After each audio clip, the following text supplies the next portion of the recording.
바울이 고린도 교회 교인들에게 준 편지입니다. 그런데 어제도 말씀드렸다시피 이 고린도 교회에 여러 가지 문제가 많았습니다. 그러니까 좀 오늘날 교회의 문제가 이 고린도 교회에 다 있었다 해도 과하지 않을 정도로 이 고린도는 분쟁이 많았고 분쟁과 여러 가지 문제들이 많았습니다. 문제들이 많은 교회에 그 문제에 관하여서 그 문제를 해결하기 위해서 바울이 보낸 편지입니다. 그래서 이것을 우리가 다르게 보면은 문제가 많았기 때문에 바울이 그 문제를 해결하기 위해서 많은 또 그 처방전을 냅니다. 그 처방전이라는 것이 우리가 의사가 내는 그런 처방전이 아니고 그 처방전이라는 것이 이제 바울에게 있었던 하나님께서 바울을 통하여서 주셨던 그 많은 신앙의 교리들 이러면 좀 딱딱하니까 신앙의 중요한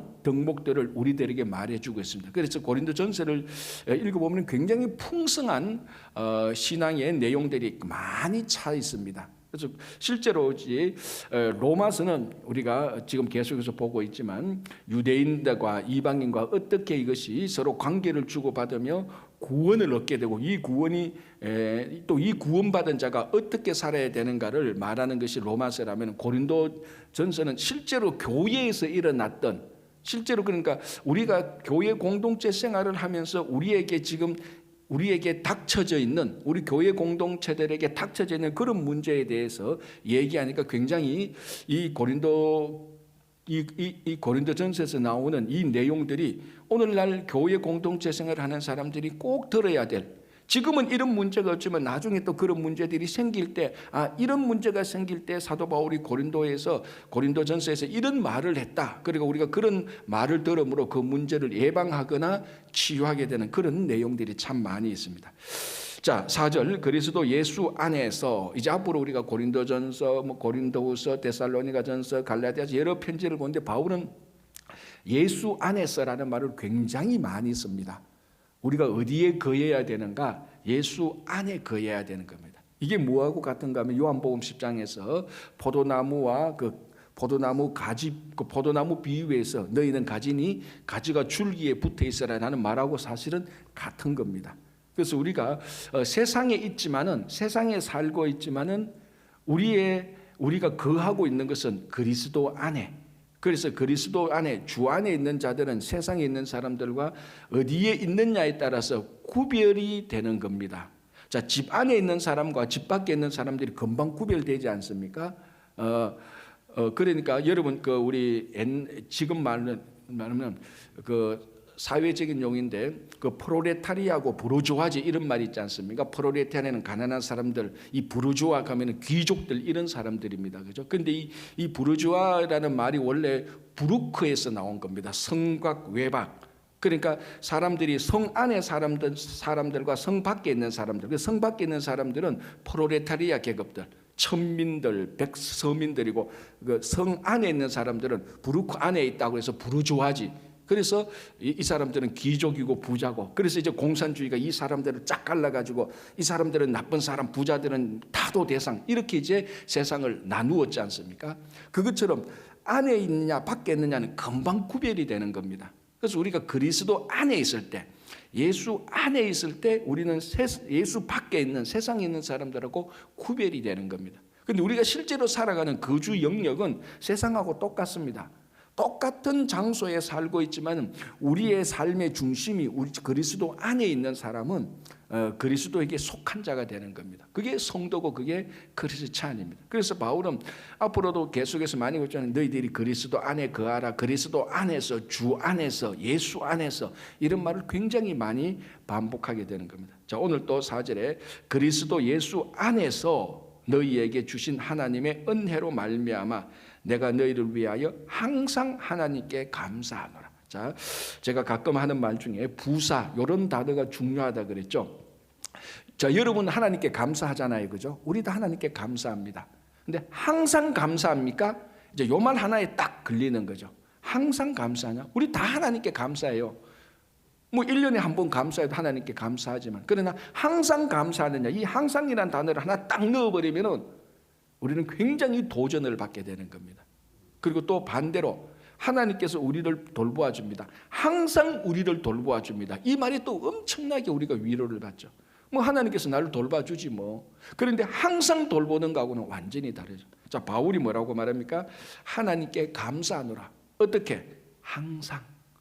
그래서 바울이 데살로니가전서 5장 8절에 범사에 항상 기뻐하라. 그리고 범사에 감사하라 그러지 않습니까?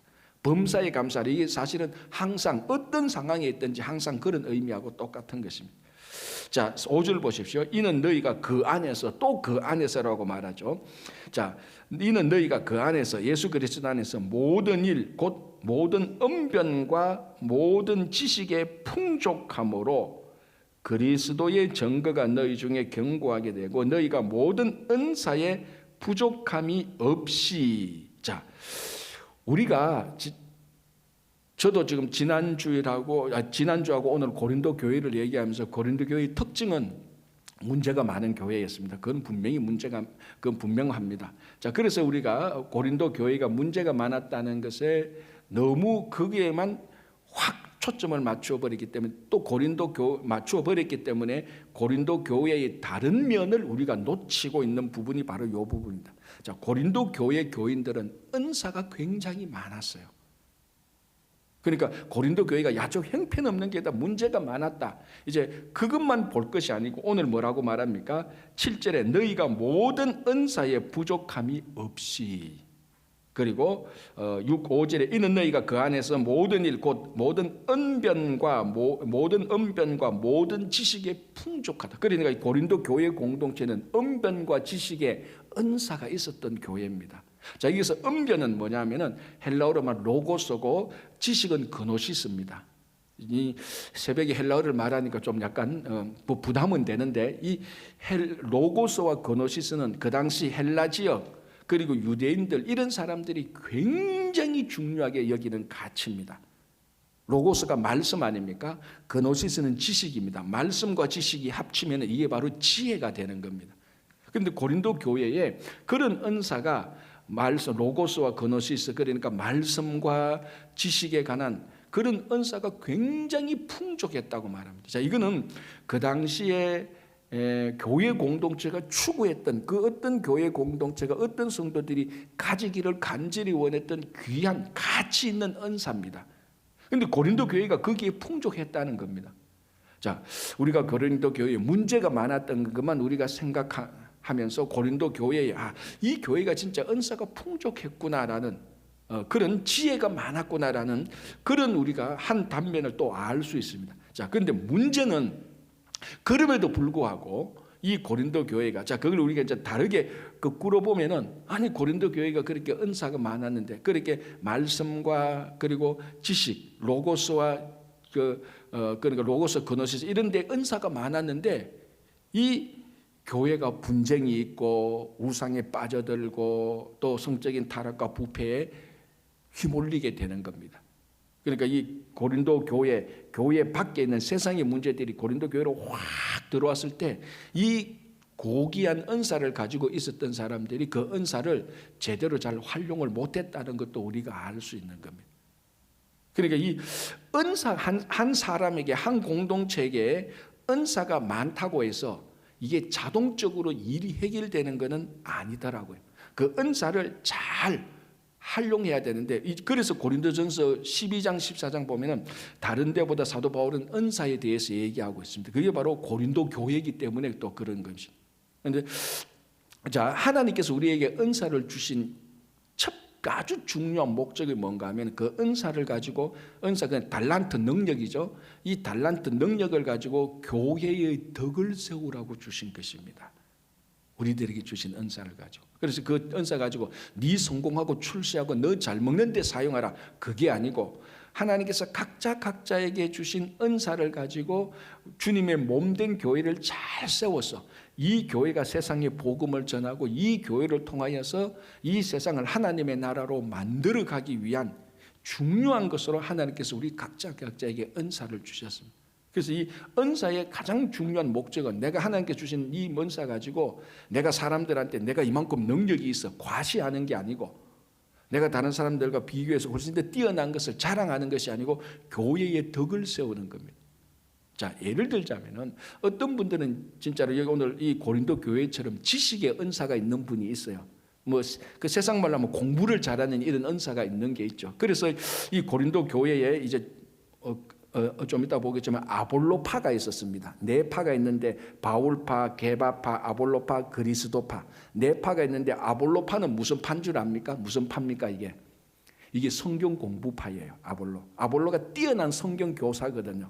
그래서 아볼로파는 그 뛰어난 성경 교사의 소속 그쪽으로 중심으로서 한 당파를 만든 사람들이 이 아볼로파입니다. 그만큼 고린도 교회에는 뛰어난 성경 교사가 있었고 그 교사를 따라가는 그런 파들이 있었습니다. 그러니까 이 고린도 교회는 굉장히 한편에서는 굉장히 지식적인 그런 은사가 있는 사람들이 있었어요. 그래서 우리가 어떤 예를 들자면 하나님께서 주신 성경 지식에 관한 은사라면은 이것을 가지고 성경적인 교회를 세우고 성경적인 삶을 살아갈 수 있도록 활용을 해야 되는 겁니다. 하나님께 주신 성경적인 은사, 지식의 은사 이런 사람들. 그런데 이게 잘못 활용되면 어떻게 됩니까? 우리 주변에도 보면은 그런 분들이 가끔 보입니다. 저분이 정말로 굉장히 인텔리전스에서 성경을 가르치면 잘 알아들어요. 한 번 딱 가르치는데 내가 신학교에서 2번, 3번 배워야 될 걸 한 번만 가르쳐도 딱 알아듣는 분들이 가끔 있다고. 아주 그러니까 지식의 은사가 있는 분들이 있습니다. 자, 그런 분들은 그렇게 하나님 말씀을 잘 배워가지고 교회를 성경적인 교회를 계속해서 세우는데 자기가 헌신하고 그렇게 해야 되는데 가끔 어떤 분은 이 성경적인 은사를 가지고 지식 은사를 가지고 다른 사람을 정죄하는 데 쓰는 겁니다. 야, 그 성경적으로 너 그거 아니야. 너 잘못됐어. 내가 성경에 대해서 잘 알아. 사실 은사가 있기 때문에 잘 압니다. 그런데 잘 아는 거 가지고 다른 사람을 정죄하는데 연약한 사람을 세우는 데 사용해야 되는데 다른 사람을 정죄하고 무시하는 데 사용해버리면 이 은사가 잘못 사용되어지는 거예요. 그래서 하나님께서 우리가 하나님께서 주신 은사를 받는 것은 너무너무 중요하죠. 그러나 그보다 더 중요한 건 뭡니까? 이 은사를 가지고 교회의 덕을 세워야 되는 겁니다. 그래서 이 잘못 활용되면요 사람들을 어렵게 하고 오히려 이 잘못 활용된 은사 때문에 분쟁이 생기는 경우가 꽤 많아요. 어떻게 크게 보면은 이 고린도 교회에 은사가 많았는데 이 은사가 많은 교회에 이렇게 문제가 많이 생겼다는 것은 이 사람들이 은사를 잘 활용하는 데 있어서 부족했다는 증거도 되는 것입니다. 자, 그럼에도 불구하고 하나님께서 주신 은사는 귀한 선물입니다. 이걸 우리가 사모할 줄 알아야 되고 이 받은 그 사모한 은사를 받았다면 반드시 교회의 덕을 세우는 데 사용해야 되는 거예요. 그게 하나님께 주신 첫 번째 목적입니다. 자, 그러면은 우리가 여기서 생각해 볼 것 2가지. 첫 번째, 하나님께서 주신 내게 은사를 교회의 덕을 위해서 잘 사용하고 있는가 우리가 한번 생각해야 되고, 두 번째는 그 주신 은사를 사용 안 하고 있는 것도 문제예요. 사실은 사용 안 하고 있는 것, 하나님께서 선물로 주신 은사를 교회의 덕을 세우기 위해서 사용 안 하는 것도 결코 좋은 일이 아닙니다. 그래서 하나님께 주신 은사를 받았으면 감사히 받고 교회의 덕을 세우는 데 사용해야 되는 겁니다. 그래서 이 고린도 교회는 5장 5절 6절 7절 보면 은사가 풍족했다라고 얘기를 하는 겁니다. 자, 8절, 주께서 너희를 우리 주 예수 그리스도의 날에 책망할 것이 없는 자로 끝까지 경고하게 하시리라. 자, 그 앞에 7절 볼게요. 너희가 모든 은사에 부족함이 없이 우리 주 예수 그리스도의 나타나심을 기다립니다. 자, 예수 그리스도의 나타나심이 여기서는 뭡니까? 한마디로 말하면 예수님께서 다시 오시는 거. 자, 고린도 전서를 썼을 때 예수님께서는 이미 십자가에 달려 돌아가시고 성천하신 때입니다.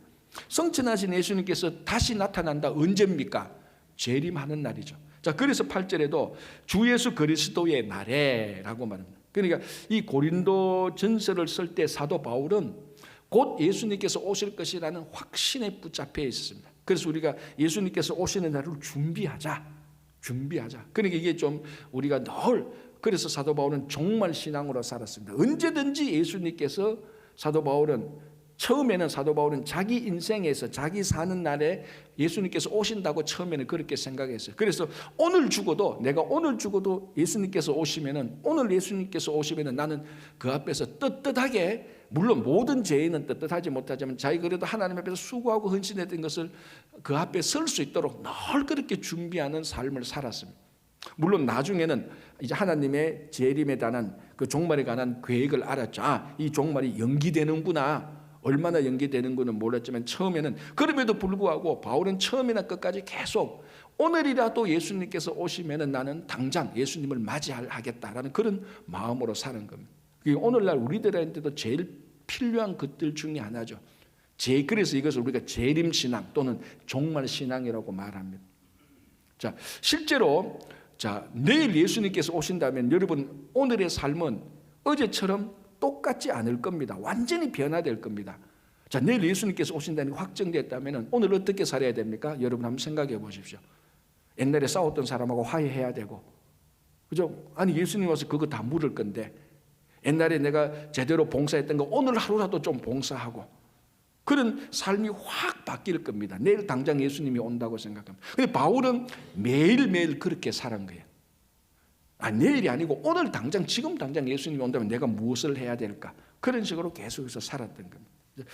자, 그리고 8절에 주께서 이 고린도에 있는 교인들을 예수님께서 오실 때까지 견고하게 세울 것이다.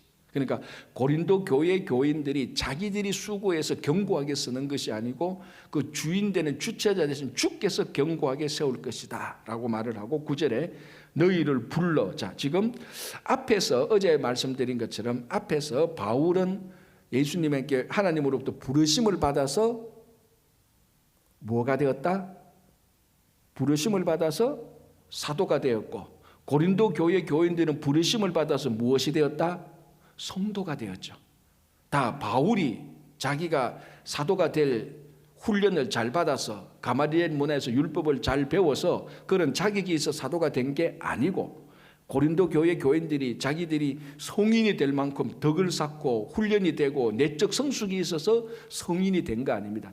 바울이나 고린도 교회 교인들은 둘 다 사도나 성인이 될 자격이 없습니다. 그럼에도 불구하고 하나님께서 불러주셨을 때, 그리고 그 부름에 순종했을 때 사도가 되고 성도가 되는 겁니다. 자, 그리고 보십시오. 9절에도 너희를 불러. 좀 계속해서 부른다라는 말이 나오는데요. 1장 24절 보시기 바랍니다. 또 얘기 나오죠. 오직 부르심을 받은 자들에게는 유대인이나 헬라인이나. 자, 우리가 고린도전서, 로마서, 고린도전서 이런 바울의 편지를 볼 때는 사실은 단어 하나하나, 문장 하나하나가 굉장히 중요한 겁니다. 이 바울이 편지를 쓸 때 그냥 머리에서 생각난 대로 쭉 이렇게 쓴 게 아니고 그 단어 하나, 문장 하나하나를 다 염두에 두고 썼기 때문에, 그래서 사실 고린도전서나 특히 로마서나 고린도전서 바울 편지를 그냥 소설 읽듯이 쭉 읽으면은 굉장히 지루하고 무슨 내용인지 그 깊이에 접촉을 못하게 되는 겁니다. 그래서 이 고린도전서 같은 좀 차분히 단어 하나, 문장 하나를 좀 더 깊이 할 때 원래 뜻에 접촉하게 되는 겁니다. 여러분, 시를 읽는 방식하고 소설을 읽는 방식이 다르잖아요. 소설은 쭉 읽으면 됩니다. 시는 어떻습니까? 단어 하나하나가 뉘앙스가 있고 의미가 있고 복선이 있고 다 있지 않습니까? 시를 쭉 읽는 사람은 없습니다. 시는 내용은 짧지만 그 단어 하나, 그 문장 구조 하나에 깊은 의미가 있는 거 아닙니까? 그리고 사도 바울의 편지가 시는 아니지만은 그 시에 못지않게 단어 하나, 문장 하나에 차분하게 앉아서 좀 속도를 좀 늦추어 가면서 읽어야 이 고린도전 사도 바울의 편지의 내용을 깊이 알 수 있습니다. 그래서 어떤 사람들은 바울이 쓰는 편지가 너무너무 재미가 없대요. 왜? 읽어보니까 무슨 말인지도 모르고 뭐 이렇게 하니까 이제 충분히 이해돼요. 그런 사람들한테 권하기를 좀 속도를 늦추고 그 내용이 무슨 내용인가 좀 가이드를 받아야 됩니다. 그러면 바울이 이런 내용으로 에베소 교회 교인들에게, 빌립보 교회 교인들에게, 고린도 교회 교인들에게 이런 내용으로 편지를 했거나 그 내용을 알면요, 신앙이 굉장히 풍성한 내용들이 많이 들어가 있어요. 그래서 제가 지금 고린도전서라는데 속도를 좀 늦추는 겁니다. 일부러 사사기를 읽든지 구약의 사사기를 읽든지 사무엘상을 읽든지 쭉쭉 어떤 사건이 아니니까. 그래서 여기 한번 보시죠. 여기도 중요한 말이 나옵니다. 9절에 너희를 불러 그의 아들 예수 그리스도 우리 주와 더불어 교제하게 하시는 하나님은 기쁘도다. 자, 8절 보시기 바랍니다. 자, 7절 보시기 바랍니다. 너희가 모든 은사에 부족함이 없이 우리 주 예수 그리스도의 나타나심. 8절 주께서 너희를 우리 주 예수 그리스도의 날에. 9절 그의 아들 예수 그리스도 우리 주와 더불어. 자, 원래 이 본체는 하나만 딱 끊으면 예수입니다. 그죠? 예수죠. 예수 앞에 지금 무슨 호칭이 붙습니까? 주, 그리고 그리스도, 그리고 9절에 가니까 그의 아들, 하나님의 아들. 자, 보통 우리가 예수님을 갈 때 주 예수 그리스도라고 말하죠. 주 예수 그리스도. 여기에 주와 그리스도는 호칭입니다. 예수님을 부르는 호칭입니다. 이 호칭이 굉장히, 원래는 예수잖아요. 예수 앞에 예수와 함께 주가 있고 그리스도가 있습니다. 자, 그리스도는 뭡니까? 메시아. 원래 뜻은 뭡니까? 그리스도의 원래 뜻이 뭡니까? 기름 부음을 받은 자. 그 사람이 메시아입니다. 메시아. 이 메시아, 기름 부음을 받은 자, 메시아 그리스도는 우리를 구원하는 사람입니다. 그래서 그리스도는 다른 말로, 한국말로 쉽게 번역하면 우리의 구원자입니다. 구원자. 자, 주는 뭡니까? 가장 쉽게 말합니다. 주는 뭡니까? 우리의 주인. 그러니까 예수에 대해서 뭐라고 고백하는 겁니까? 예수님은 나를 구원하신 분이고 나의 주인입니다라는 말입니다. 그걸 쉽게 주 예수 그리스도라고 말합니다. 그러니까 여러분들이, 우리들이 성경 공부를 할 때, 기도할 때 주 예수 그리스도께서라고 말할 때 사실은 예수님이 나의 구원자고 나의 주인이라는 그것을 계속해서 고백하는 것이 되는데, 실제로 그렇게 고백을 하느냐, 그리고 그 고백한 대로 사느냐를 우리가 또 생각해 봐야 돼요. 자, 주 예수 그리스도. 예수는 구원자입니다. 자, 이제 새벽에 나오신 분들은 다 수준이 있으니까 제가 약간 더 깊이 들어갑니다. 자, 주 예수 그리스도. 그리스도는 구원자입니다. 신앙의 용어로 말하면은 칭의, 의롭게 되어서 구원을 받는, 거기에 해당되는 호칭하고 연결되는 겁니다. 자, 주는 뭡니까? 주인. 내가 이 땅에 살면서 예수님을 나의 주인으로 모시고 계속해서 사는 겁니다. 자, 그러면은 지금 제가 무슨 말을 하는 거면, 그리스도는 칭의와 관련되어 있고, 그리스도는 구원, 내가 딱 구원을 받는 것과 관련되어 있고, 자, 그럼 우리가 구원만 받고 이게 우리 삶의 목적입니까? 아니죠. 구원받은 사람은 구원받은 삶으로 살아가야 되지 않습니까? 어떻게?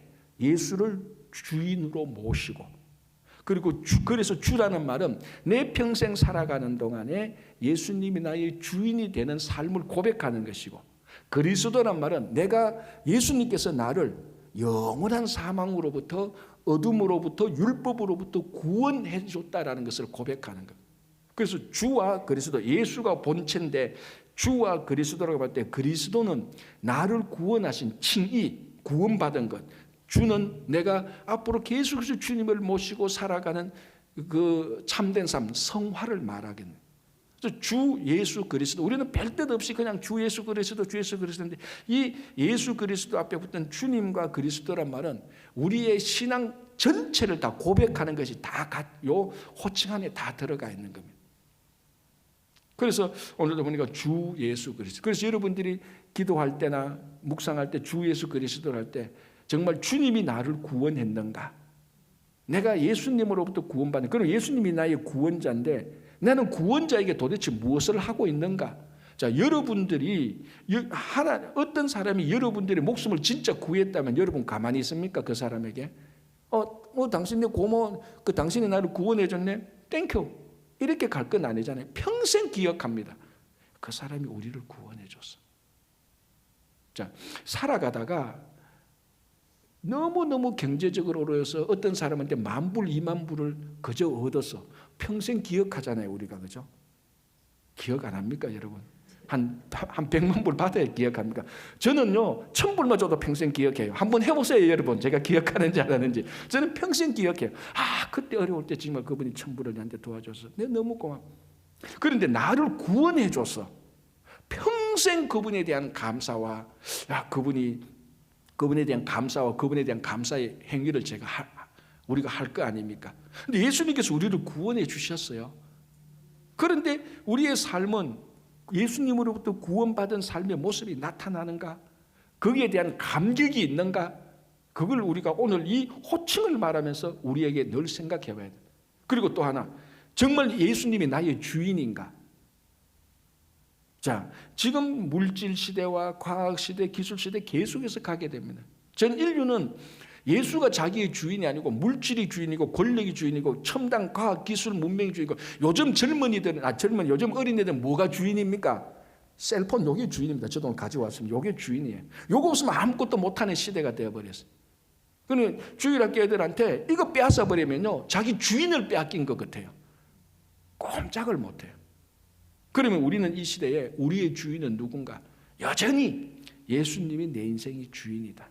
그것을 주 예수 그리스도라는 이 호칭 안에 다 들어가 있는. 자, 그래서 7절, 8절, 9절에 이 호칭이 계속해서 나오고요. 그래서 9절에 뭐라고 말합니까? 너희를 불러 그의 아들 예수 그리스도 우리 주와 더불어 교제하게 하시는. 그리고 예수님과 교제하게 하는 것이. 이게 얼마나 중요한 겁니다. 세상과 교제하는 것이 아니고 물질과 권력과 쾌락과 즐거움과 편안과 교제하는 것이 아니고 예수님과 교제하는 것. 자, 여러분들이 어떤 한 사람과 교제하기 위해서 해야 될 일이 있습니다. 그죠? 먼저는 뭡니까? 시간을 내야 됩니다. 시간을 안 내는데 교제 못 하는 거죠. 내가 누구하고 만나서 교제한다. 그분을 위해서 첫 번째가 시간을 내야 돼요. 그래서 여러분들은 오늘 이 새벽 기도 나오신 분들은 영상을 보는 분은 지금 오늘 이 시간이 우리가 새벽 기도를 통해서 예수님과 교제하는 시간을 낸 겁니다. 정말 잘하신 거예요. 우리가 너무너무 하루가 바쁘니까 예수님과 교제할 수 있도록 시간을 따로 내는 겁니다. 남는 시간에 하는 게 아니고. 자, 여러분들이 정말 귀중한 사람을 만나는데 남는 시간에 만납니까? 아니죠. 그 사람 우선적으로 만나죠. 먼저 전화를 해서 그 사람을 만나기 위한 약속을 우선적으로 딱 세팅해 놓습니다. 왜? 그 사람이 그만큼 귀중하고 그 교제하기 위해서. 우리가 예수님과 교제하게 하는 것도 중요한, 예수님과 교제도 이겁니다. 예수님과 교제하기 위해서 하루의 일정 시간은 먼저 딱 세팅해 놔야 돼요. 그게 사실은 우리가 실제적으로 살아보니까 제일 편한 시간이 좀 몸은 불편할 수 있을겠지만 이 새벽 시간이 참 좋은 거예요. 그래서 새벽에 일어나서 또 가장 이른 시간에, 가장 첫 시간에 예수님과 교제하고 하루를 시작하는 것. 이제 그렇게 계속해서 살면 어느 날 예수님을 많이 닮아가는 모습이 되는 겁니다. 그죠? 그래서 교제라는 말이 나오고요. 자, 이제 10절. 이제부터 고린도전서의 본론이 시작됩니다. 지금까지는 인사와 감사예요. 그런데 이 바울의 인사와 감사 말 속에 우리가 묵상하고 나눠야 될 말이 어마어마하게 많은 거예요. 사실 우리가 시간을 내어서 1절에서 9절까지 훨씬 더 많은 시간을 내서 더 깊이 생각할 수도 있습니다. 그러나 뭐 요만큼 해도 우리가 고린도전서 읽는데 참 도움이 돼서 이제 이렇게 넘어가는데 이제 10절부터는 본론으로 들어갑니다. 자, 그 본론의 첫 번째가 뭐냐? 고린도 교회에 문제가 있었다. 그 문제의 첫 번째 문제가 뭐냐면 분쟁이 있었고 당파가 있었고 교회의 분열되고 있는 것. 지금 그러니까 고린도 교회가 완전히 분열된 것은 아니고 그 안에 분열될 수 있는 분쟁, 당파가 생겼다는 것을 바울이 근로의 지편으로부터 듣게 되는 겁니다. 그죠? 자, 어제 봤던 거지만 다시 한번 10절, 11절 볼게요. 형제들아, 내가 우리 주 예수 그리스도. 자, 여기도 주 예수 그리스도란 말이 그대로 나옵니다. 그죠? 그래서 앞으로 여러분들이 주 예수 그리스도란 말을 할 때는 항상 거의 밑줄을 긋든지 주와 그리스도의 동그라미를 긋든지 그때마다 멈추어 서서 몇 초라도 멈추어 서서 내가 예수님이 나의 구원자인가? 내가 그대로 사는가? 내가 예수님이 나의 주인으로 삼고 사는가? 한번 묵상해 보시기 바랍니다. 주 예수 그리스도의 이름으로 너희를 권하노니 모두가 같은 말을 하고 너희 가운데 분쟁이 없이 같은 마음과 같은 뜻으로 온전히 합하라. 이게 고린도전서의 본론의 첫 번째 말이에요. 지금 이 고린도전서에서 본론의 첫 번째 말은 무슨 문제가 있다고 말하기 전에 해결책부터 먼저 말합니다. 어떻게 보면은 굉장히 바울이 급했던 모양입니다. 고린도 교회의 문제를 듣고 빨리 인사와 감사 서론을 끝내고 바로 본론으로 나오는데, 야, 너희들한테 무슨 문제 있었지? 그거는 두 번째로 쓰고, 첫 번째는 제발 너희들은 같은 말을 하고 같은 마음과 같은 뜻을 가져서 온전히 합하라. 그래서 가끔 보면 어떤 교회의 교회표가 2000몇 년도 표, 같은 말, 같은 마음, 같은 말, 같은 뜻, 같은 말, 같은 마음, 같은 뜻, 우리 교회가 그렇게 가집시다라는 그렇게 교회표도 많이 하는데, 그게 바로 여기서 나온 겁니다. 그래서 같은 말을 하라. 자, 이것은 앵무새처럼 똑같은 말을 따라하라, 그런 말이 아니죠. 우리가 신앙의 같은 말, 사람을 세우는 같은 말, 그런 말을 하라는 겁니다. 말이 같으면요, 사실은 생각이 같고 의지가 같고 삶이 다 같습니다. 말이 같으면. 자, 그리고 좀 더 보충으로 말하는 말이에요. 너희 가운데 분쟁이 없이. 그럼 이제 알아듣죠? 분쟁이 없이? 왜 갑자기 분쟁 얘기를 말해? 분쟁이 있다는 것을 알 수 있죠. 분쟁이 없이 같은 마음과 같은 뜻으로 온전히 합하라. 자, 여기서 온전히 합하라는 말은 사실은 의학적인 용어입니다. 무슨 말인가 하면, 뼈가 부러지잖아요. 뼈가 딱 부러지면 이 두 개를 같이 붙여줘야 되잖아요. 그 같이 붙이는 거, 요 행위를 온전히 합하는 겁니다. 부서진 것을, 그럼 그 다리뼈가 이렇게 부서진 것을 이렇게 다시 붙이는 거, 합하는 거, 그 단어가 오늘 여기 사도 바울이 말했던 온전히 합하라는 거. 그럼 지금 고린도 교회는 무슨 일이 있습니까? 다리뼈가 부서진 것처럼 이파 저파가 막 지금 부서지고 있는 겁니다. 그래서 바울이 같은 말, 같은 마음, 같은 뜻으로 너희들이 다시 합쳐라. 부서진 팔을 다시 붙여라. 그렇게 말을 하고 있는, 온전히 합하라라고 말합니다. 자, 이제 그리고 바울이 이렇게 말하는 이제 이유를 말하죠. 11절에 내 형제들아, 근로의 지편으로 너희에 대한 말이 내게 들리니 곧 너희 가운데 분쟁이 있다는 것이라. 첫 번째 고린도 교회의 문제가 분쟁입니다. 자, 무슨 분쟁인가? 12절 내가 이것을 말하거니와 너희가 각각 이르되 나는 바울에게, 나는 아볼로에게, 나는 게바에게, 나는 그리스도에게 속한 자라 한다는 것이니. 분쟁이 뭡니까? 바울, 아볼로, 게바, 그리스도 파가 있습니다. 그리고 이 네 파가 각자 말하는 게 뭡니까? 나는 이쪽 사람에게 속했어 라고 말을 하는.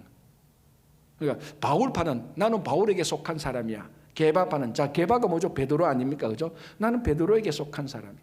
아볼로, 위대한 성경교사. 그리고 이것도 저것도 다 싫으니까 나는 그리스도에게 속했어. 이런 판인데요. 자, 바울에게 속한 사람은 어떤 사람일까요? 주로 무엇을 중요하게 생각하는 겁니까? 바울이 고린도 교회의 개척자잖아요. 그러니까 이 교회가 오래되면요, 항상 교회에 그런 파들이 있어요. 교회가 한 100년 되면요, 지금 또 한국에 한 100년 된 교회 여러분 한번 들어가 보십시오. 신앙생활 한 달만 딱 하면요, 그런 소문 듣습니다. 우리 할아버지 때부터 이 교회에서 교회를 개척해서라는 얘기가 서서히 들립니다. 그래서 나중에 보면은 몇몇 가정들이 아직까지도 그 자기 그 교회를 개척한 그 가문으로 쭉 남아 있습니다. 그게 나쁜 게 아니에요, 절대로. 그런데 그게 어떻게 되면 나쁩니까?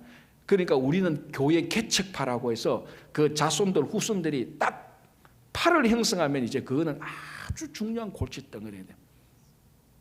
그러면 이제 그 교회는 그러니까 그런 사람들이 바울파예요. 교회 개척파. 100년, 120년 지난 이런 교회들이 50년 따지고 10년만 지나도 그런 사람이 서서히 생깁니다. 나는 이 교회 개척파야. 그러면서 한 달에 한 번씩 내가 교회 개척할 때 그 얘기 서서히 꺼내기 시작하는 거죠.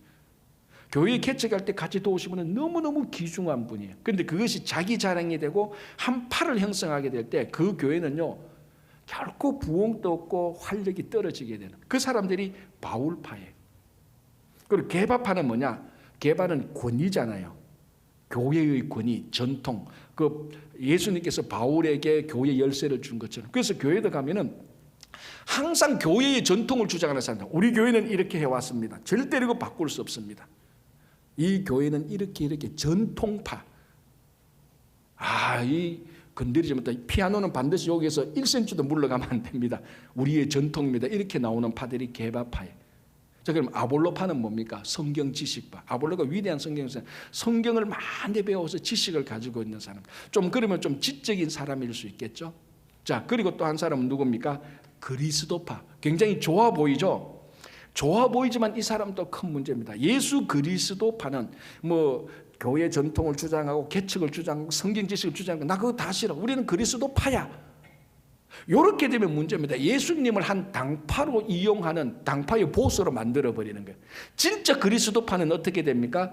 그리스도파가 진짜 그리스도를 추구하는 사람, 쫓아가는 사람은 그리스도를 중심으로 당파를 만듭니까? 안 만듭니까? 안 만들죠. 예수가 어떤 한 당파의 보스는 아니잖아요.